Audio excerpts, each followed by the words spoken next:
നാട്ടിലാണെങ്കിൽ മീൻകറി വെക്കാൻ വേണ്ടി ഇഞ്ചിയും വെളുത്തുള്ളി ഉപയോഗിക്കാറുണ്ട്. ഇവിടെ ആയതുകൊണ്ട് ഇഞ്ചി വെളുത്തുള്ളി ഉപേക്ഷിച്ചിട്ടുണ്ട് കേട്ടോ. അപ്പോൾ ഇഞ്ചി വെളുത്തുള്ളി ഇല്ലാതാണ് ഞാൻ മീൻകറി വെക്കുന്നത്.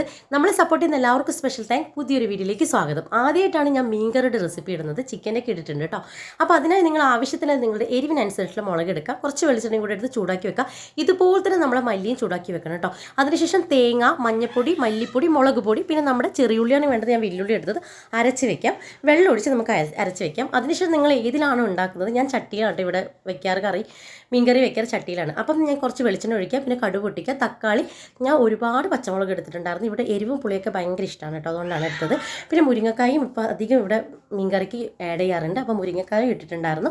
അതിനുശേഷം നന്നായിട്ട് ഇളക്കിയിട്ട് നമ്മുടെ കറിവേപ്പിലും ഇട്ട് ഇളക്കിയതിന് ശേഷം നമ്മുടെ അരപ്പ് മുഴുവൻ നമുക്ക് അതിലേക്ക് ഇട്ട് കൊടുക്കാം, കൂട്ടിട്ട് കൊടുക്കാം. അതിനുശേഷം നമ്മുടെ പുളി വെള്ളത്തിലിട്ട് വെച്ച പുളിയും കൂടെ പിഴിഞ്ഞെടുത്ത് പുളിവെള്ളം ഒഴിക്കുക. ആവശ്യത്തിനുള്ള വെള്ളവും കൂടെ ആഡ് ചെയ്തിട്ട് നമുക്കൊന്ന് മിക്സ് ചെയ്തിട്ട് അതിനുശേഷം നമുക്ക് ഉപ്പിട്ട് തിളപ്പിക്കാൻ വെക്കാം.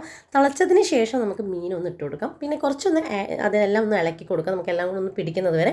പിന്നെ അത് കഴിഞ്ഞതിന് ശേഷം നന്നായി തിളച്ച് വന്നതിന് ശേഷം നമുക്കൊന്നും കൂടി ആഡ് ചെയ്യാനുണ്ട്. അത് നമ്മുടെ ഉലുവയാണ്. ഉലുവ വറുത്ത് നമുക്ക് പൊടിക്കണം. അവസാനം നമ്മൾ ഇറക്കി വെക്കാനാകുമ്പോൾ ഉലുവപ്പൊടിയും കൂടെ ചേർത്ത് നമ്മൾ കറിവേപ്പിലും കൂടെ ഇട്ട് കഴിഞ്ഞാൽ സൂപ്പറാണ്. ഒന്ന് ട്രൈ ചെയ്ത് നോക്കണേ.